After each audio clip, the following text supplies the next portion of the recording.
শুভ দুপুর বন্ধুরা, তোমরা সব কেমন আছো? আশা করি নিশ্চয়ই ভালো আছো। দেখো, শরীরটা তো আমার খারাপ, হয়তো বলবে ঘুরতে গেছিলাম না, ওরা আমাদের নিজেদের গাড়ি আছে, সেই জন্য গাড়ি করেই আমরা সব গেছিলাম, কিন্তু সেরকম জায়গায় ঘুরতে পারিনি, তোমাদের অত কিছু দেখাতে পারিনি। এক জায়গায় বসেছিলাম, শরীরটা খারাপ লাগছিল, তা আমি চলে এসেছি। সেগুলো এখনও দু একটা ভিডিও করেছি, তোমাদের পোস্ট করিনি, তবে করবো। তোমরা সকলেই পাশে থেকে একটু ভালোবাসা দিও। তা দেখো, আজকে এখানে রয়েছি।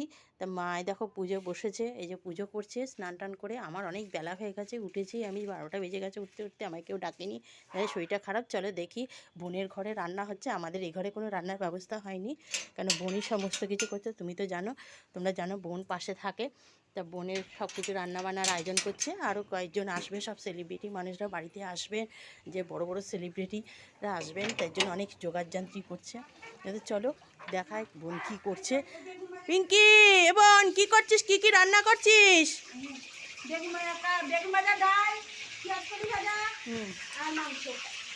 দেখেছো, বেগুন ভাজা, ডাল, পেঁয়াজ কলি ভাজা, মাংস। আর কি হয়েছে? টিফিনেরটা তো এখনো কিছু। হ্যাঁ, টিফিনেরটা কি করেছিস একটু বল। টিফিনে ছোলার ডাল, মিষ্টি মিষ্টি টিফিনেরটা করা হয়েছে। আর খুব ব্যস্ত এখন বোন, বেশি কিছু বলতে পারছে না, খুবই ব্যস্ত। চলো, যেহেতু লোকজন বাড়িতে আসবে, এই দেখো এই কুটাকুটি করছে, এরা বসে আছে, তো বেশি কিছু তোমাদের দেখালাম না। তা বোনের ঘরেই রান্নাবান্নার সব ব্যবস্থা হচ্ছে, তা আমরা পরে লাঞ্চটা বোনের ঘরেই করব।